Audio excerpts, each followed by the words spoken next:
اگر آپ ٹویٹر نہیں یوز کرتے تو آپ کو ضرور یوز کرنا چاہیے۔ ٹویٹر سے کیا پتہ چلتا ہے کہ ایک عام پاکستانی کیا سوچ رہا ہے، آپ کے ارد گرد کیا ہو رہا ہے، حالات حاضرہ کیا ہیں، اور دوسرے یہ کہ جو دکھتا ہے وہ ہوتا نہیں ہے، تہ در تہ بہت ساری کہانیاں انفولڈ ہوتی ہیں۔ تو آئیں میں آپ کو کچھ ٹویٹس دکھاتی ہوں۔ حال ہی میں آپ نے دیکھا ہوگا کہ نون لیگ کی طرف سے ایک شخص سامنے آیا اور اس نے کہا کہ یہ ارشد شریف کے پہ جو حملہ ہوا، اس کو جو شہید کیا گیا، عمران خان پہ جو قاتلانہ حملہ ہوا، تو اس کا تعلق ایک سیاسی پارٹی سے ہے۔ اب اس پہ لوگوں کے انالیسس دیکھیے۔ یہ صاحب کہتے ہیں کہ شوٹر کو چاہیے قتل کروانا ہے تو کیا مولوی صاحب کو بلاؤ گے؟ ظاہر بات ہے قاتل اور گنڈے کو ہی بلاؤ گے۔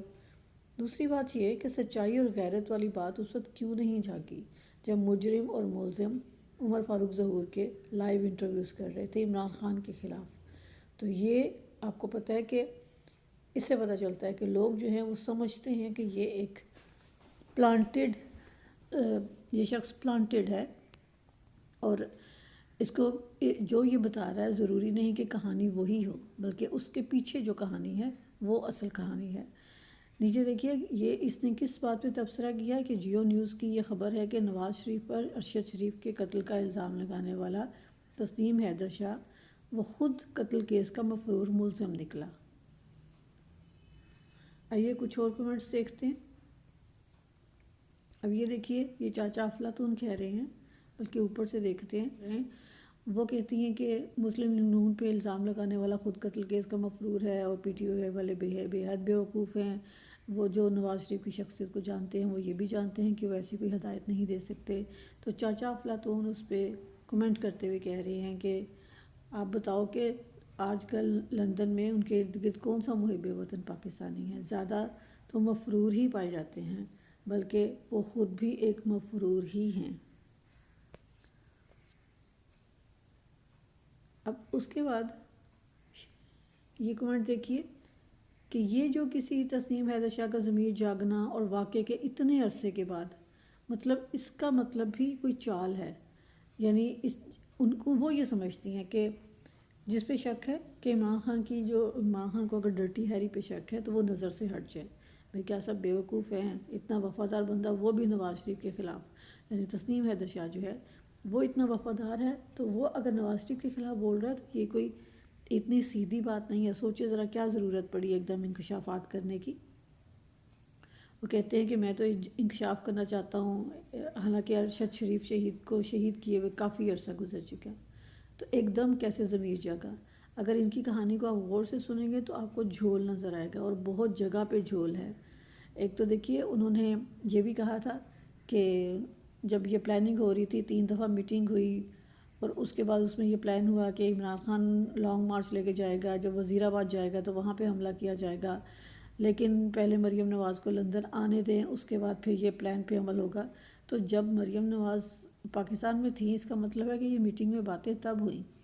تو اس وقت تو عمران خان نے ابھی لانگ مارچ کا اعلان بھی نہیں کیا تھا، اس کے روٹ کا بھی اعلان نہیں کیا، یہ بھی نہیں پتا تھا کہ اس نے وزیر آباد سے گزرنا ہے۔ تو یہ پھر بہت سارے جھول ہیں اس کہانی میں۔ آپ دوبارہ سنیں تو کچھ نہ کچھ تو گڑبڑ ہے۔ دراصل پاکستان میں جب کوئی طاقتور کسی معاملے میں پھنستا ہے تو اس کا سب سے پہلے کام یہ ہوتا ہے کہ ڈیوائیڈ اینڈ رول، یعنی ان کو آپس میں لڑاؤ اور اس کے بعد پھر ان پہ رول بھی کرو۔ برٹش بھی یہی کر کے گیا ہے اور ابھی بھی یہی ہو رہا ہے۔ ہو سکتا ہے سچ بول رہا ہے، اور ہو سکتا ہے یہ بھی ہو سکتا ہے کہ جھوٹ بول رہا ہے، کیونکہ کچھ ایسی باتیں بولیں جن کا ارشد شریف شہید اور عمران خان سے کوئی تعلق ہی نہیں تھا۔ ایسا ہی جیسے اس بندے کا اعلان کہ میں اکیلا تھا اور گمراہ کر رہا تھا، تو یہ والا بیان دیکھیں، لیکن نکلنا کچھ بھی نہیں۔ بہرحال سب ہوشیار رہیں، کیونکہ یہ اس وقت سامنے آیا ہے جب 26 نومبر کا اعلان ہو گیا۔ یہ دیکھیے، اب نظریں پھر اسی پہ جمائے رکھیں پی ٹی آئی والوں، ہوشیار رہنا، ساڑھے تے نہ رہنا۔ ایک اور صاحب نے کمنٹ کیا ہے کہ یہ اصل مجرموں سے توجہ ہٹانے کا ہتھ کنڈا ہے اور کچھ بھی نہیں ہے۔ دیکھیں عمران خان نے عام سے بندے کو بھی اتنا شعور دے دیا ہے کہ ایک دم سے جیسے ہی کوئی معاف کیجیے گا، کہ ایک دم سے جیسے ہی کوئی خبر آتی ہے، جیسے ہی کوئی بندہ سامنے آتا ہے، تو وہ فوراً سے ان کا کلک کلک کلک کمپیوٹر چلنے لگتا ہے، یہ کیوں ہوا، یہ کیسے ہوا، یہ اسی وقت کیوں ہوا، یہ پہلے کیوں نہیں ہوا.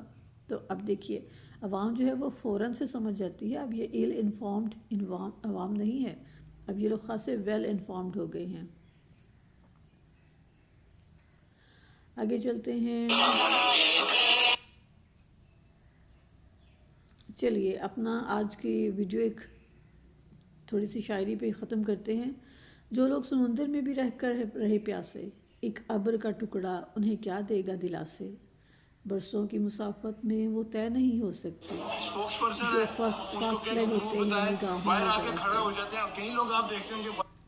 مجھ کو تو میرے اپنے ہی دل سے ہے شکایت، دنیا سے گلا کوئی نہ شکوہ ہے خدا سے. ڈر ہے کہ مجھے آپ بھی گمراہ کریں گے، آتے ہیں نظر آپ بھی کچھ رہنما سے. واہ کیا شعر ہے، سنیں. ڈر ہے کہ مجھے آپ بھی گمراہ کریں گے، آتے ہیں نظر آپ بھی کچھ رہنما سے. دنیا بھر میں زمیں بوس ہو جاتی ہے واصف، تعمیر نکل جاتی ہے جو اپنی بنا سے. بہت خوبصورت کہ وہ تعمیر جو اپنی بنیاد سے ہٹ جائے، وہ چاہے کیسی ہی عمارت کیوں نہ ہو، وہ زمین بوس ہو جاتی ہے. اوکے آج کے لیے اتنا ہی، پھر ملیں گے انشاءاللہ. اللہ حافظ.